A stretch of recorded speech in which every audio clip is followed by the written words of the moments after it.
Hello दोस्तों, नमस्कार। मैं आपका इंडियन स्टॉक मार्केट चैनल में बहुत-बहुत स्वागत करता हूं। तो आज हम बात करेंगे एचडीएफसी बैंक की। तो अगर हम एचडीएफसी बैंक को देखें तो इसने पिछले 3 साल में कोई बहुत ज़्यादा अच्छे रिटर्न नहीं दिए हैं, लेकिन हाँ रिटर्न तो बने हैं और ये एक मल्टी बैगर स्टॉक रहा है। अगर हम इसका इसका मार्केट कैप देखें तो 13,25,000 करोड़ की है और ये भारत का सबसे बड़ा बैंक है। और वहीं हम देखें तो इसका आरओई आरओसी बैंक के स्तर के हिसाब से ठीक दिखता है। और वहीं हम देखें तो प्राइस टू अर्निंग ग्रोथ इसकी 0.82 है, जो कि हमें ये दिखाती है कि कहीं ना कहीं ये बैंक थोड़ा सा अंडर वैल्यूड है। लेकिन हाँ ये हम कह सकते हैं कि कहीं ना कहीं हल्का सा अंडर वैल्यूड है, बहुत ज़्यादा नहीं। तो यहाँ पे हम अगर इसके पिछले 1 साल के प्राइस एक्शन को देखें तो 1 साल पहले ये 1500 रुपये का हुआ करता था, अब ये 1750 रुपये के आसपास होता है। वहीं हम इसके अर्निंग्स पे अगर बात करें तो जहाँ ये बैंक कोविड में लगभग 16-17 की अर्निंग्स पे चला गया था, वो ये बैंक आज भी लगभग लगभग उसी अर्निंग्स पे अवेलेबल है। और अगर हम बात करें प्राइस टू बुक रेशियो की, जो कि बैंकिंग में बहुत ज़्यादा देखी जाती है, तो हम देख सकते हैं कि लगभग कोविड में जो इसका प्राइस टू बुक रेशियो था 2.9 का, ये बैंक आज भी उसी प्राइस टू बुक रेशियो पे खड़ा हुआ है। तो हम ये कंक्लूड कर सकते हैं कि 5 साल में इस बैंक के प्रॉफिट बढ़े हैं, उसी रफ्तार से प्राइस भी बढ़ा है, लेकिन ये हमें कोविड के लेवल पे ही मिल रहा है। इसके प्राइस बढ़े हैं, उतना ही प्रॉफिट बढ़ा है। तो कोविड में अगर मैं अच्छे से याद करूं तो ये बैंक मेरे को याद है कि लगभग 850 के लेवल के आसपास टच किया था। तो वैल्यूएशंस इंक्रीज नहीं हुई हैं, जितना ही इसका प्राइस इंक्रीज हुआ है उतना ही प्रॉफिट इसका इंक्रीज हो गया है। अब अगर हम इसके पीयर्स इसको कंपैरिजन करें तो हम देख सकते हैं कि इसके पीयर्स में दूसरा सबसे बड़ा बैंक आईसीआईसीआई बैंक है, जो कि इससे लगभग लगभग 4 लाख करोड़ कम मार्केट कैप वो डिजर्व करता है। यहाँ पे हम देखें तो आईसीआईसीआई बैंक की ग्रोथ पिछले कुछ सालों में बहुत ही फिनोमिनल रही है, लेकिन एचडीएफसी बैंक के शेयर प्राइस की ग्रोथ कहीं ना कहीं उस हिसाब से कैचअप नहीं कर पाई है। लेकिन हम बात करें तो डिविडेंड यील्ड एचडीएफसी बैंक का बहुत अच्छा है अगर आप अपन टॉप 4 बैंक्स में देखें। वहीं आरओई आरओसी टॉप 4 बैंक्स में इसका जो सेल्स है, सेल्स की हम अगर बात करें तो सेल्स ग्रोथ कहीं ना कहीं एचडीएफसी बैंक की क्वार्टरली जो है वो टॉप 4 इंडियन प्राइवेट बैंक्स में सबसे कम रही है। और वहीं हम बात करें तो प्रॉफिट भी सबसे कम रहा है टॉप 4 बैंक्स में। लेकिन वहीं हम श्योर प्रॉफिट के अमाउंट को देखें तो जहां आईसीआईसीआई बैंक इस क्वार्टर में 46,000 करोड़ के प्रॉफिट दिखाया है, एचडीएफसी बैंक लगभग लगभग उससे 80 से 90% मोर, जो कि है 83,000 करोड़ का प्रॉफिट दिखाया है। तो कहीं ना कहीं हम इससे ये देख सकते हैं कि प्रॉफिट भले एचडीएफसी बैंक ज़्यादा दिखा रहा है, लेकिन इसको वो वैल्यूएशन नहीं मिल पा रही है जो आईसीआईसीआई बैंक डिजर्व कर रहा है इस समय मार्केट में।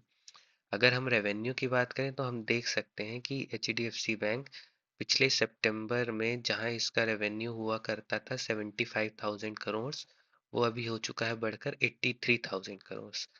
तो जो इसके रेवेन्यू है वो ठीक ठाक बढ़ते हुए दिख रहे हैं, क्योंकि ये एक लार्ज कैप स्टॉक है तो इससे बहुत ज़्यादा ग्रोथ की एक्सपेक्टेशन नहीं है। लेकिन ये एक ब्लू चिप स्टॉक है। और एचडीएफसी बैंक को अगर हम देखें तो पिछले पाँच पाँच क्या पिछले 20-25 सालों से ये लगभग 20% के सीएजीआर से या उससे ज़्यादा से अपने प्रॉफिट ग्रो करते आया है। तो यहाँ पे हम अगर इसका प्रॉफिट देखें तो जो 2021 में सितंबर में हुआ करता था 9,000 करोड़ का, वो डबल से भी ज़्यादा होके 18,000 करोड़ का हो चुका है। अगर हम इसके ईयरली रेवेन्यू की बात करें तो जहां इसका ईयरली रेवेन्यू पिछले साल लगभग 2,83,000 करोड़ का था, वो 3,21,000 करोड़ का हो चुका है। तो हम देख सकते हैं कि इसके जो रेवेन्यू है उसमें कहीं ना कहीं ड्रास्टिक जंप आई है पिछले 2 सालों में। अगर हम 2023 से कंपेयर करें तो ये कंपेरेबल नहीं है, क्योंकि यहाँ पे ये stand alone numbers, consolidated numbers हैं। ये एचडीएफसी बैंक के यहाँ पे स्टैंड अलोन नंबर्स हुआ करते थे बिना एचडीएफसी के मर्जर के। लेकिन इसमें सारे इसकी सब्सिडरी एचडीबी फाइनेंशियल सर्विसेज ये सब कंसिडरेट करी हुई हैं। अगर हम देखें तो देखिए सेल्स ग्रोथ इसकी लगातार बढ़ती जा रही है। पिछले 10 सालों में इसने 21% के सीएजीआर से सेल्स ग्रोथ दिखाई है, जो अपने आप में फिनोमिनल है इसकी साइज़ को देखें तो। अगर हम प्रॉफ़िट देखें तो प्रॉफ़िट इसका जो है वो लगभग 10 साल में 22% के सीएजीआर से बढ़ता हुआ आ रहा है। और अगर हम देखें तो इसका जो सीएजीआर है प्रॉफ़िट का वो पिछले कुछ सालों में ज़्यादा तेज़ी से बढ़ा है। और वहीं हम स्टॉक प्राइस की बात करें तो हम ये चीज़ देख सकते हैं, स्टॉक प्राइस उस हिसाब से नहीं बढ़ी है जिस हिसाब से हम इसके प्रॉफ़िट और सेल्स को देख रहे हैं। तो ग्रोथ को देख रहे हैं तो यहाँ हम एक चीज़ ये पा सकते हैं, कहीं ना कहीं एचडीएफसी बैंक बैंक जो है वो वैल्यूएशंस में ही सस्ता होता जा रहा है। अगर इसकी ग्रोथ यही रही तो ये बैंक कभी ना कभी तो चलेगा। एक समय पे आके ये इतना सस्ता हो जाएगा कि पूरे मार्केट में ये बहुत अच्छा लगने लगेगा। जैसे हम देख सकते हैं कि आईटीसी एक समय मेरे को याद है कि 170 180 की वैल्यू पे चला गया था उसका स्टॉक प्राइस। उस समय जो आईटीसी है वो इतना सस्ता हो गया था बाकी एफएमसीजी के कंपैरिजन में। ज़ाहिर सी बात है कि आईटीसी में एफएमसीजी का भी बहुत बड़ा योगदान है। तो वहाँ पे उसको प्रॉपर एफएमसीजी वाली वैल्यूएशन नहीं मिलती क्योंकि वो प्रॉपर एफएमसीजी में काम ना करके उसमें पेपर बिजनेस, होटल बिजनेस और सिगरेट बिजनेस है। लेकिन कहीं ना कहीं उसकी वैल्यूएशन डबल डिजिट्स में आ गई थी, बिलो ट्वेंटीज। तो वहाँ से जब हमने देखना चालू किया तो आईटीसी ने एक फिनोमिनल ग्रोथ दिखाई है। अप्रॉक्सीमेटली 160 के लेवल से आज हम देख सकते हैं कि वो 480 के लेवल पे है। तो उसने हमारा पैसा लगभग 2 से 3 गुना बढ़ाया है। वहीं हम बात करें एचडीएफसी बैंक के रिजर्व्स की तो रिजर्व्स में हम देख सकते हैं कि पिछले 2 सालों में बहुत ज़्यादा ग्रोथ आई है। लगभग लगभग इसका जो परसेंटेज वाइज ग्रोथ कहें तो ये लगभग लगभग 75 to 80% की ग्रोथ है। ये इस कारण भी हो सकता है क्योंकि एचडीएफसी बैंक का जो है वो एचडी एफसी के साथ मर्जर हुआ था। वहीं हम देखें अगर इसके रिटर्न रेशियोज़ को तो इसके रिटर्न रेशियोज़ हमेशा से ही फिनोमिनल रहे हैं। रिटर्न ऑन इक्विटी ये सब बढ़ जाएँगी एक बार इसका स्टॉक प्राइस बढ़ने लगे तो। और वहीं पे हम बात करें प्रमोटर्स की तो इसमें प्रमोटर्स नहीं है, फुली प्रोफेशनली मैनेज्ड कंपनी है और बहुत अच्छी कंपनी है। इसके प्रमोटर्स में हमें तो कोई डाउट होना ही नहीं चाहिए। क्योंकि इसका प्रमोटर्स जो है उन्होंने साल दर साल अपने आप को प्रूव करते गए हैं, इन्होंने ग्रोथ दिखाई है।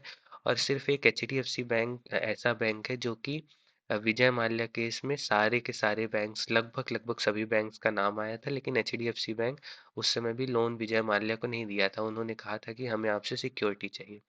तो इसकी जो मैनेजमेंट है वो तो बहुत ही ज़्यादा अच्छी है। तो अगर हम यहाँ पे देखें तो लगभग लगभग 80 485% माल जो है वो तो लग पूरा का पूरा एफ आई आईज और डी आई आईज ही खरीद के बैठे हैं। थोड़ा सा गवर्नमेंट ने भी खरीदा है और रिटेलर्स 16.75 अप्रॉक्सीमेटली 17% का माल H D F C bank में ओन करते हैं।